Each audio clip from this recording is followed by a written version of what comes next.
Alors, Interpol, en quelques mots, d'abord, il faut présenter l'institution.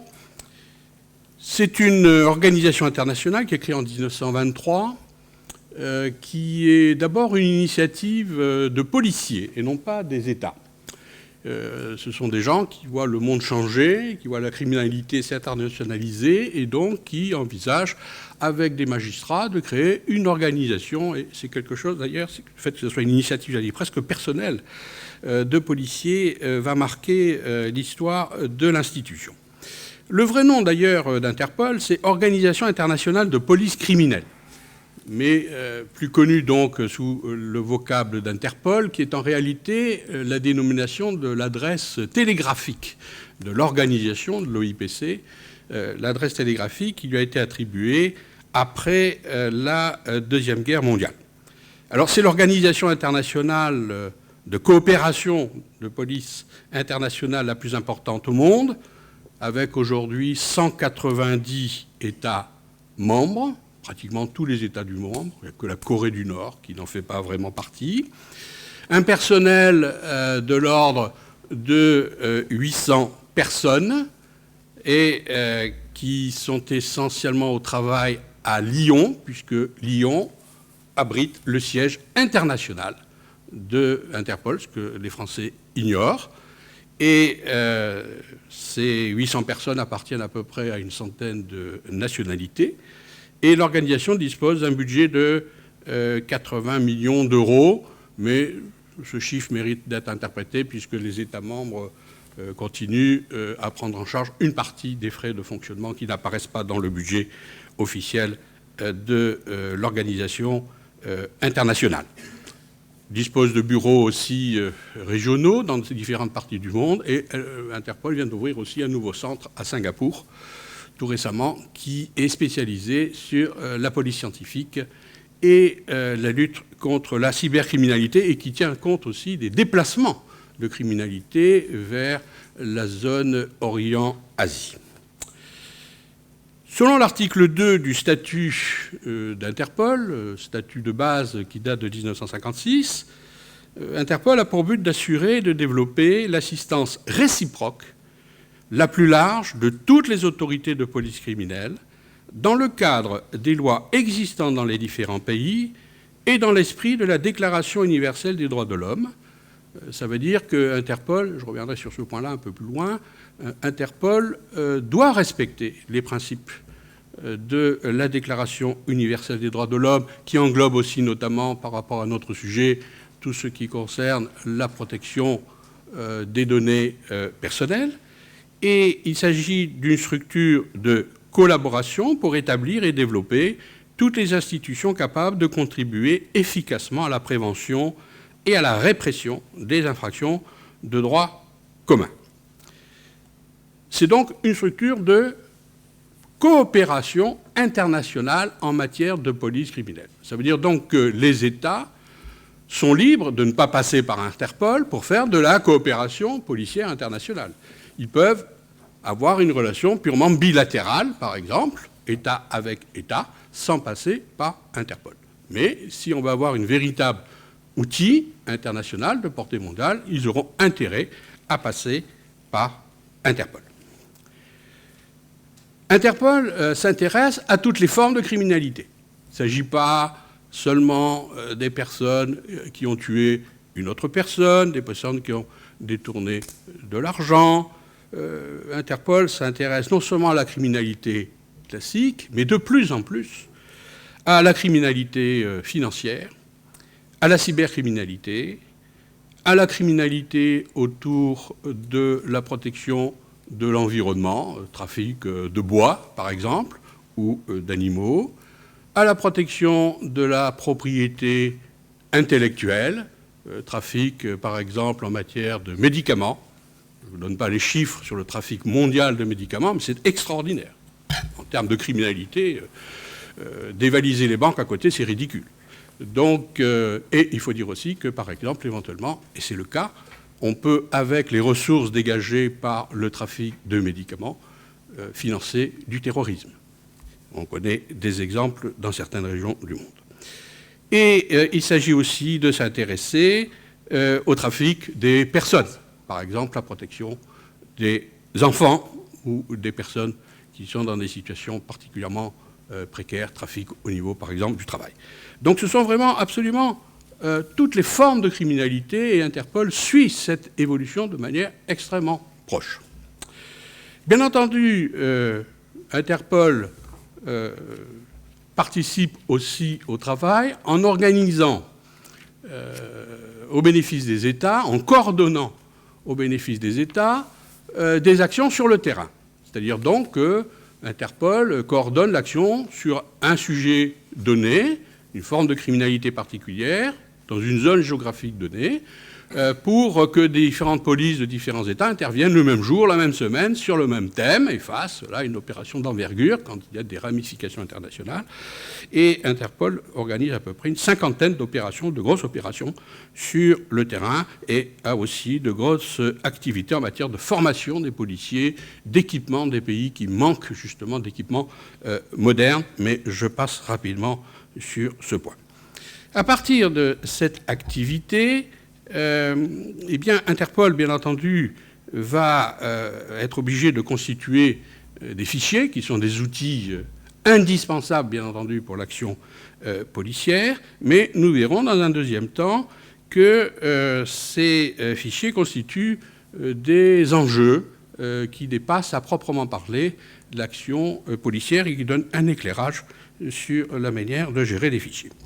Donc intéressons-nous dans un premier temps aux fichiers qui sont au cœur de l'action d'Interpol. D'abord, quelques remarques sur la manière dont les choses fonctionnent, parce qu'on a une fausse image d'Interpol.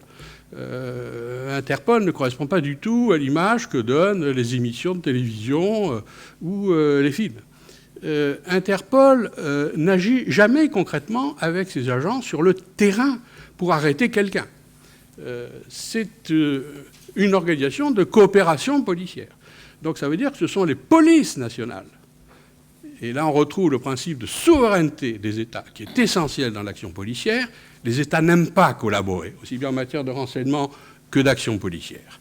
Donc c'est quand ils ont intérêt à partager de l'information qu'ils vont jouer le jeu de la coopération internationale.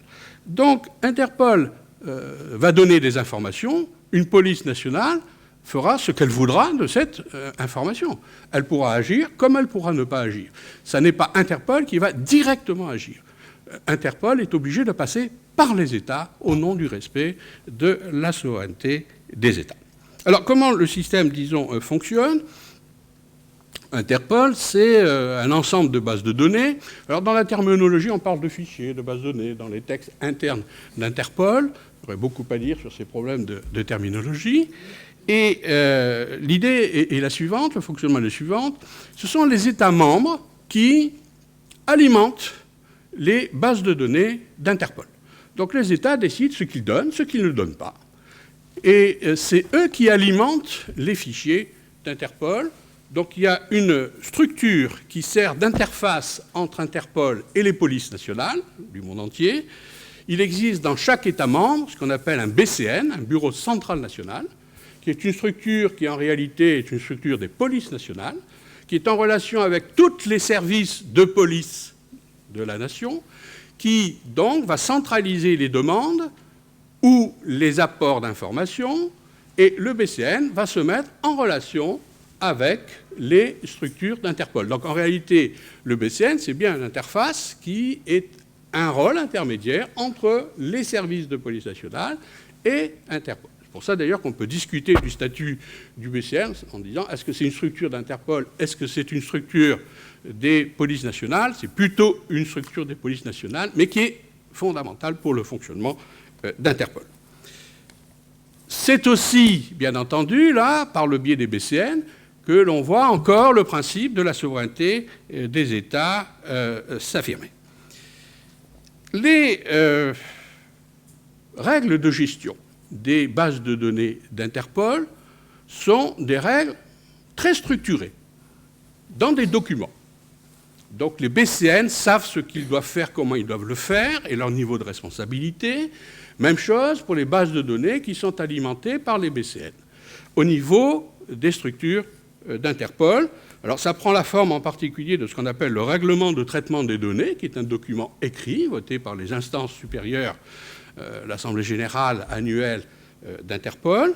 C'est un document de plus de 52 pages, 135 articles, qui définit de manière extrêmement précise la qualité des informations, les types d'informations qui sont apportées, les différentes rubriques, les vérifications de qualité de l'information, vers quel fichier il faut aller, les mesures de sécurité, les niveaux de responsabilité et des structures d'Interpol et des structures BCN. Donc c'est quelque chose qui est tout à fait structuré. C'est essentiel d'ailleurs, ces réglementations internes, pour assurer la qualité de l'information. C'est un aspect toujours important que la qualité de l'information. Il ne suffit pas, on l'a vu tout à l'heure, d'avoir des fichiers, encore faut-il que les fichiers contiennent de bonnes informations.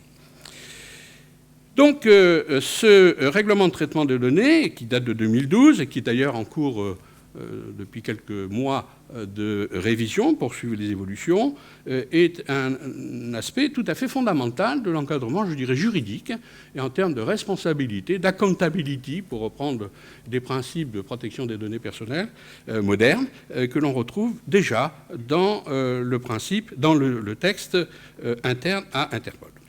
Il ne suffit pas non plus d'avoir des fichiers, encore aussi, faut-il avoir les infrastructures pour gérer les fichiers. Alors, deux sont essentiels dans le cadre du fonctionnement d'Interpol. I-24/7, d'abord, qui est le système de communication. Donc, c'est un réseau téléinformatique mondial qui est, disons, sur le modèle d'Internet, mais c'est une forme d'Internet privé à Interpol. Donc, les BCN passent par ce réseau pour entrer en relation dans le sens amont et aval pour faire circuler l'information. C'est un réseau, bien entendu, ultra protégé pour assurer la confidentialité. Et le fait de ne pas passer justement par le réseau Internet commun permet d'assurer une grande fiabilité. Ça suppose aussi de très lourds investissements. Il y a aussi un deuxième élément qui est important, qui est le système iLink. Il ne suffit pas d'avoir des fichiers et des informations. Encore faut-il avoir les logiciels permettant aux experts de mettre en relation ces informations. Et là, donc, on a une évolution récemment à Interpol avec ce système logiciel qui met en commun les différentes bases de données. Par exemple, un policier sera intéressé, en entrant une adresse, de voir qu'en réponse à cette adresse va sortir une personne, et le nom de cette personne va correspondre à des fichiers différents et à des formes de criminalité différentes. Et ça, c'est essentiel. Donc, il faut bien voir que dans la gestion d'une manière générale des informations, dans les fichiers, l'aspect logiciel est aussi important que l'aspect structure du fichier et qualité des informations. Quels sont les principaux fichiers qui servent de base au travail d'Interpol? Là, je vais vous donner quelques chiffres et quelques indications. D'abord un chiffre global pour montrer l'aspect traitement de masse. Les pays membres ont interrogé en 1914 les bases de données d'Interpol 1,7 milliard de fois, le côté massif. Ça représente 4,7 millions de recherches dans les fichiers d'Interpol faites par les polices nationales par le biais des BCN par jour, et ça représente environ 40 recherches par seconde. Donc vous voyez le côté international et le traitement de masse avec tout ce que cela suppose en termes de personnel et d'infrastructures. Les principales bases de données. Première base de données, c'est la base de données nominative, celle dans laquelle on va trouver des personnes qui sont généralement des malfaiteurs, des personnes recherchées ou des personnes disparues. Le nombre d'ailleurs de recherches dans cette base de données a quadruplé depuis 2011, et ce fichier de personnes contient aujourd'hui des enregistrements sur à peu près 160 000 personnes. Ce fichier qui contient 160 000 personnes est consulté à peu près, je vais arrondir, 450 millions de fois par an, et cela aboutit à 355 000 hits, c'est-à-dire chaque fois qu'au niveau de l'interrogation, pour le policier, dire un hit, ça veut dire que le fichier va répondre positif, on connaît la personne. Votre interrogation, le nom que vous donnez, par exemple, au niveau de la recherche, eh bien, il est dans le fichier. Donc vous voyez le côté tout à fait important et massif.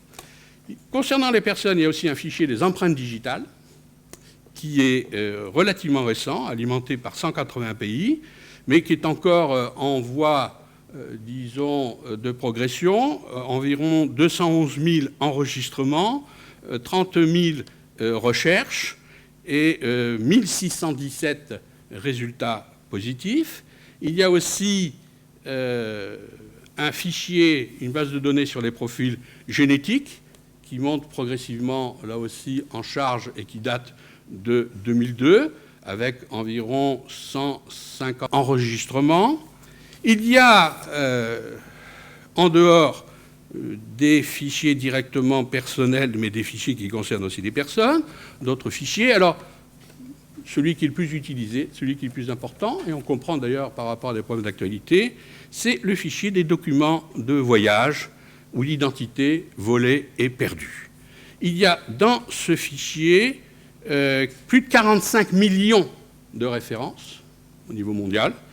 Ce fichier est consulté 1,156 milliard de fois par an par les BCN nationaux, et cela donne environ 72 000 hits, réponses, disons, positives dans l'année. Au passage, d'ailleurs, vous voyez, petite remarque qu'on peut faire apparaître, il n'y a pas forcément une proportion entre la quantité de données qu'il y a d'enregistrement dans le fichier et le nombre de hits. Et ce ne sont pas les fichiers qui contiennent le plus d'informations, donc ils sont les plus positifs, les plus intéressants en nombre de hits. Je pense qu'on en parlera peut-être tout à l'heure par rapport à un fichier comme le PNR. Il y a aussi un fichier des documents administratifs volés qui contient 700 000 documents. Ça peut être des documents de douane, par exemple, volés, extorqués, etc. Autre fichier important, le fichier des véhicules volés. 7 millions de véhicules sont signalés et il est très consulté puisqu'il y a 120 millions de recherches par an. Un fichier sur les œuvres d'art qui contient 45 000 enregistrements, qui est très utilisé, et utilisé d'ailleurs par certains acteurs privés. Mais il y a aussi des fichiers concernant les images d'abus pédosexuels, les fichiers sur les informations balistiques, des fichiers sur le signalement des armes illicites et de traçage des armes, qui contient par exemple pour ce dernier 730 000 enregistrements d'armes différentes. Donc vous voyez le côté massif et important du traitement des données. Ces données, bien entendu, sont consultées par les BCN, par les polices nationales, et elles peuvent donner lieu aussi à des instruments, mais faute de temps, je passe dessus, ce qu'on appelle les notices. En particulier, alors il y a toute une série de notices avec des couleurs différentes, et la notice la plus connue, la presse évoque, c'est les notices rouges, lorsqu'un État ou le secrétaire général d'Interpol émet, à l'intention des autres polices du monde, par les BCN, émet une notice rouge sur une personne. D'ailleurs, on peut signaler qu'une partie non négligeable de ces notices rouges sont consultables sur le site Internet par vous-même d'Interpol, c'est-à-dire qu'on demande à l'opinion publique de participer à la lutte, et on donne les éléments, et la photographie des personnes, les éléments aussi de l'objet de la recherche, et ça peut concerner, y compris des personnes accusées de terrorisme. Et à côté des notices, très nombreuses, il y a à l'heure actuelle 17 000 notices publiées et 60 000 notices en cours de validité. Il y a aussi des moyens de relation directe entre les polices par le biais d'Interpol, que l'on appelle des diffusions, mais faute de temps, je passe dessus. Ces différents fichiers sont complétés aussi par des fichiers qui sont plus spécialisés. Ça, ce sont les fichiers généraux. Je viens de parler des fichiers généraux, mais il y a aussi des fichiers spécialisés pour s'intéresser à un domaine de criminalité. Ça peut être le terrorisme, la contrefaçon, la piraterie maritime, ou même des aspects de banditisme très spécialisés. Je pense par exemple à ce qu'on appelle dans Interpol le groupe Pink Panthers, qui est simplement des malfrats qui se sont convertis après la guerre de Yougoslavie dans le fait de dévaliser des bijouteries dans les grandes capitales avec des moyens tout à fait particuliers et un moyen et une manière tout à fait particulière, un modus operandi, comme on dit, tout à fait particulier. Et grâce au recoupement après les différentes attaques, eh bien, Interpol a pu donc situer de manière préventive et arrêter, grâce à ces outils, et aider les polices nationales à intervenir pour l'arrestation de ce groupe des Pink Panthers. Ces différents fichiers sont l'objet d'enjeux. Et c'est là que l'on voit que dans une organisation, les fichiers sont au cœur d'un certain nombre de sujets. Alors, je vais parler rapidement de quelques enjeux. Je vais laisser de côté les enjeux technologiques et méthodologiques, faute de temps. Le problème de l'exploitation des données, les logiciels prédictifs, ce qu'apportent aujourd'hui les techniques du big data, du data mining. On les utilise dans le domaine du marketing, mais on les utilise aussi en matière policière. Et on compte sur un certain nombre de résultats. Et là encore, on voit l'importance, à côté des informations, des méthodes de traitement, à la fois par des experts humains, mais aussi par des logiciels spécialisés. Mais aussi, ces fichiers, ces traitements sont l'objet d'enjeux politiques. Alors pour Interpol, ça tient au fait que l'article 3 du statut de 1956 interdit à Interpol de mettre dans ces fichiers des informations concernant des personnes et qui seraient liées à une activité ou une intervention dans des questions ou affaires présentant un caractère politique, militaire, religieux ou racial. Cela est interdit par le statut Interpol. Alors ça s'explique par une raison historique, c'est le fait que les fichiers d'Interpol créés à partir de 1923, en Autriche essentiellement, puisque les Autrichiens ont été les initiateurs, ont été ensuite capturés par le régime nazi, qui s'est emparé d'Interpol complètement, pour l'instrumentaliser, jusqu'à ce que d'ailleurs le siège soit ensuite transféré à Berlin, avec des gens comme Heydrich et Kaltenbrunner, des responsables de la police nazie, qui ont administré Interpol et qui ont utilisé tous les fichiers d'Interpol pour faire la chasse aux opposants politiques. Et c'est pour éviter ce qui s'était passé, donc dans le statut après la guerre, on a révisé le statut pour mettre en place cette interdiction. Mais cette interdiction aujourd'hui pose différents problèmes. Vous voyez très bien avec le problème du terrorisme, comment faire la différence entre, par exemple, l'aspect politique et l'aspect criminel. Donc là, il y a un système de prédominance. Quand on a une affaire où il y a à la fois du politique et du criminel, s'il y a une prédominance de l'aspect criminel, si par exemple on a tué quelqu'un, eh bien c'est l'aspect criminel qui va l'emporter. Et à ce moment-là, ça pourra figurer dans les fichiers d'Interpol. Mais il y a aussi, par exemple, tous les problèmes aujourd'hui posés par différents États qui transforment des opposants politiques en criminels parce qu'ils ont à la botte la police, ils ont à la botte la justice. C'est facile de faire un procès, une condamnation qui va dans le sens du gouvernement et, bien entendu, d'émettre à ce moment-là une notice rouge contre cet opposant politique qui ne pourra plus se déplacer, éventuellement. Vous pensez bien qu'un certain nombre d'États aujourd'hui, qui sont dans l'actualité, posent problème et la distinction là entre criminalité et politique se pose. Et c'est le rôle d'Interpol et des structures d'Interpol de bien garder à distance certains États pour faire en sorte que... De même, par exemple, des projets comme iCheckIt, on va parler tout à l'heure du PNR. Par exemple, Interpol aujourd'hui envisage, est en train d'expérimenter, est tout à fait d'accord, pour que le fichier dont je parlais tout à l'heure, vous avez vu si bien pourvu en référence des documents passeport, carte d'identité volée ou perdue, eh bien, soit branché sur le système du PNR, ce qui fait que quand vous allez acheter maintenant un billet d'avion, ou au niveau d'un comptoir, ou dans la compagnie aérienne, il faudra obligatoirement faire une vérification. La compagnie aérienne aura la possibilité de consulter le fichier d'Interpol pour voir si le document que vous présentez n'est pas un document volé ou éventuellement falsifié ou signalé. Et donc là, on voit des aspects nouveaux qui apparaissent. C'est le problème aussi de la collaboration, éventuellement, je l'évoque simplement, de la collaboration entre une structure étatique comme Interpol et le secteur privé.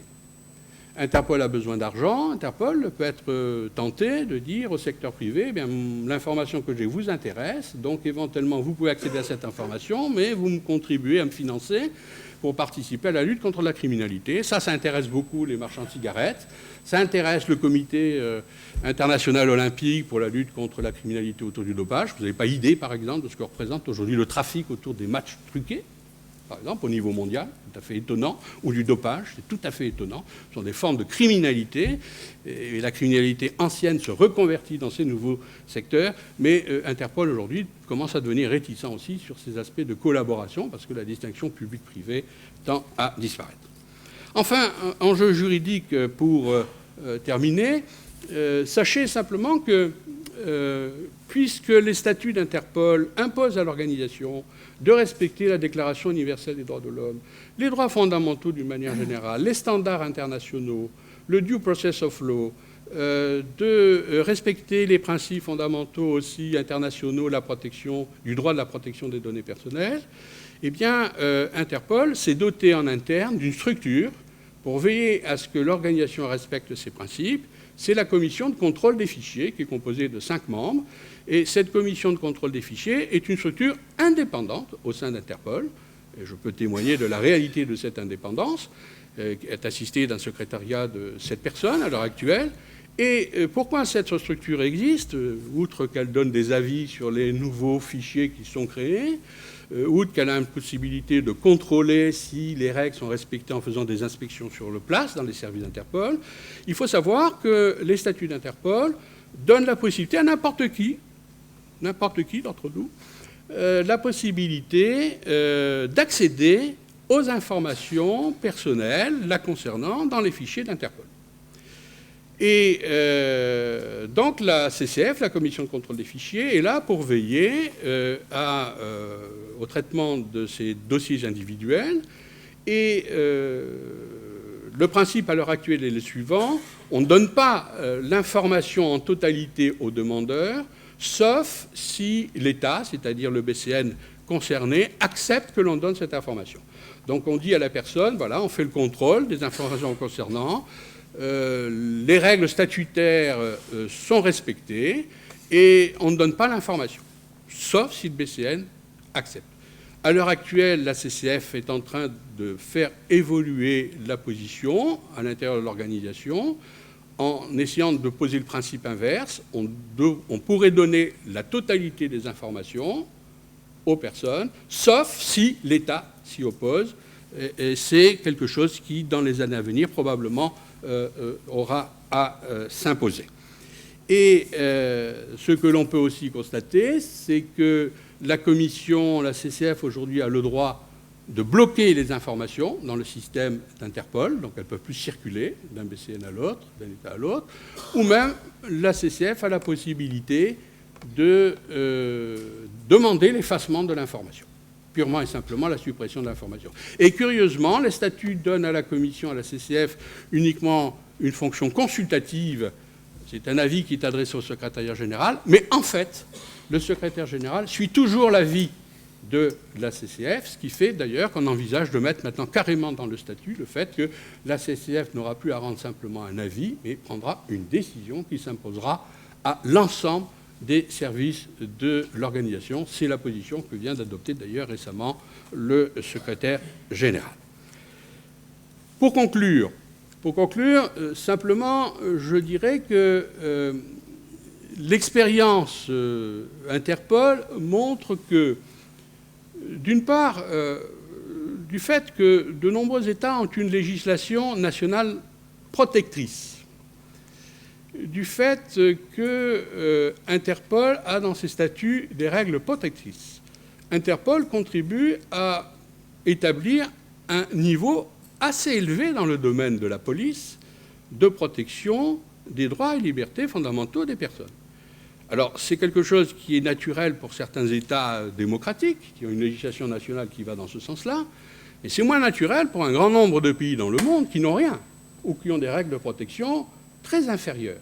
Et Interpol, de ce côté-là, assez curieusement, contribue de manière assez efficace à imposer à de nombreux États du monde à se sensibiliser ou à s'indexer sur le niveau de protection d'Interpol. C'est une réalité assez curieuse à observer, mais qui est plutôt réjouissante. Deuxième et dernière remarque, l'expérience aussi montre qu'en définitive, il n'est pas du tout, et on le voit bien avec Interpol, il n'est pas du tout impossible de concilier une activité de coopération policière internationale qui soit efficace avec le respect d'un cadre juridique protecteur aux personnes. À partir du moment où c'est l'intérêt des États, à la fois de respecter ces droits des personnes, sinon on risque d'avoir un certain nombre de contentieux. Il y a d'ailleurs des préoccupations nouvelles, je n'ai pas le temps d'évoquer ici, qui peuvent aller jusqu'à remettre le statut international en cause de l'organisation, ou des formes nouvelles d'intervention par des arbitrages. Il y a des cabinets anglo-saxons qui voient là aussi un marché qui est en train de se développer, avec une approche qui devient contentieuse. Eh bien, là, on voit qu'on arrive à trouver un certain nombre d'équilibres entre la protection des personnes et l'action policière. Merci de votre attention.